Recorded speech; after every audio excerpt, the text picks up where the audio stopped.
नमस्कार, मैं अंजना और आप देख रहे हैं न्यूज सर्कल। आइए बढ़ते हैं आज की बड़ी खबर की ओर। त्रिनिदाद में पीएम मोदी का भावनात्मक संबोधन, बिहार की विरासत को बताया विश्व का गौरव।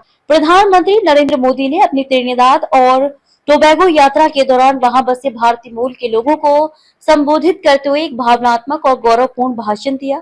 पोर्ट ऑफ स्पेन में आयोजित कार्यक्रम में उन्होंने न केवल ऐतिहासिक और सांस्कृतिक जड़ों की याद दिलाई, बल्कि भारत और त्रिनिदाद के बीच अटूट रिश्तों पर भी प्रकाश डाला। अपने संबोधन की शुरुआत में प्रधानमंत्री मोदी ने कहा, मैं कुछ समय पहले ही इस सुंदर भूमि पर आया हूँ, जहाँ चारों ओर पक्षियों की मधुर चहचहाहट गूंजती है और मेरा पहला संवाद यहाँ के भारतीय समुदाय के साथ हुआ। यह एकदम स्वाभाविक लगता है क्योंकि हम सब एक ही परिवार से हैं। उन्होंने भारतीय समुदाय की ऐतिहासिक यात्रा को याद करते हुए कहा, आपके पूर्वज जिन हालातों में यहाँ आए वे बहुत कठिन थे। उन्होंने अपनी मातृभूमि को पीछे छोड़ा, लेकिन अपनी संस्कृति, परंपरा और रामायण को दिल में बसा कर लाए। वे केवल प्रवासी नहीं थे, बल्कि हमारी शाश्वत सभ्यता के दूत। प्रधानमंत्री ने कहा कि जिन पूर्वजों ने कठिनाइयों का सामना करते हुए त्रिनिदाद में अपना जीवन बसाया, उन्होंने इस देश को आर्थिक, सांस्कृतिक और आध्यात्मिक रूप से समृद्ध किया। उन्होंने न केवल अपनी पहचान बनाई, बल्कि भारत की पहचान को भी जीवित रखा। पीएम मोदी ने कहा कि यह मेरी पहली आधिकारिक यात्रा है, लेकिन मैंने पिछली बार यहाँ लगभग 25 साल पहले कदम रखा था। तब से आज तक हमारी दोस्ती और रिश्तों में जबरदस्त मजबूती आई है। उन्होंने कहा कि त्रिनिदाद की सड़कों पर भारत के शहरों जैसे नाम है, बनारस, पटना, कोलकाता और दिल्ली। उन्होंने इस बात पर गर्व जताया है कि यहाँ नवरात्र, महाशिवरात्रि और जन्माष्टमी जैसे त्योहारों को उल्लास और श्रद्धा के साथ मनाया जाता है। उन्होंने चौताल, भिटकगण और यहाँ की सांस्कृतिक विविधता का भी जिक्र किया, जो भारत की सांस्कृतिक विरासत की झलक है। अपने संबोधन के विशेष हिस्से में प्रधानमंत्री मोदी ने अयोध्या स्थित राम मंदिर की प्रतिकृति और सरयू नदी व महाकुंभ संगम का पवित्र जल लाने की बात की। उन्होंने कहा, मेरे लिए ये सौभाग्य की बात है कि मैं यहाँ ये अमूल्य उपहार लेकर आया हूँ।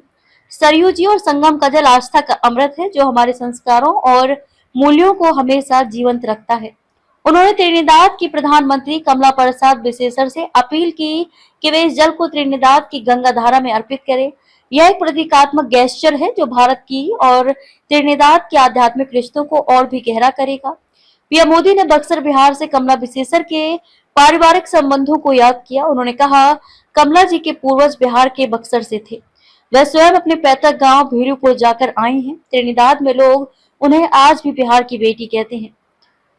प्रधानमंत्री ने बिहार की गौरवशाली परंपरा पर विशेष बल देते हुए कहा कि यह प्रदेश केवल भारत ही नहीं, बल्कि पूरी दुनिया के लिए प्रेरणा का स्रोत रहा है।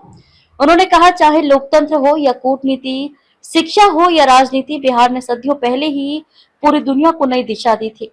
मुझे पूर्ण विश्वास है कि 21वीं सदी की दुनिया को भी बिहार से नई प्रेरणाएं मिलेंगी। उन्होंने भारतीय समुदाय की नई पीढ़ी की जिज्ञासा, जोश और ऊर्जा की भी सराहना की। उन्होंने कहा, मैं युवा आंखों में उज्जवल भविष्य की चमक देख सकता हूँ। वे अपने अतीत को जानना चाहते हैं और भविष्य में मिलकर आगे बढ़ना चाहते हैं। अपने भाषण के समापन पर प्रधानमंत्री मोदी ने त्रिनिदाद और भारत के रिश्तों को खून के रिश्ते जैसा बताया। उन्होंने कहा कि ये रिश्ता ना भूगोल से बंधा है, ना ही पीढ़ियों से। ये रिश्तों की वह नदी है जो हजारों किलोमीटर पार कर दिलों को जोड़ती है। अब तक के लिए बस इतना ही। फिर मिलते हैं एक ऐसे ही बड़ी खबर के साथ। तब तक के लिए नमस्कार और देखते रहिए न्यूज सर्कल। अगर आपको वीडियो पसंद आई हो तो लाइक करें व शेयर करें। ऐसे लेटेस्ट अपडेट पाने के लिए बेल आइकन प्रेस करना ना भूलें। अगर आप हमें फेसबुक या फिर इंस्टा के माध्यम से देख रहे हैं तो हमारे पेज को फॉलो जरूर करें। धन्यवाद।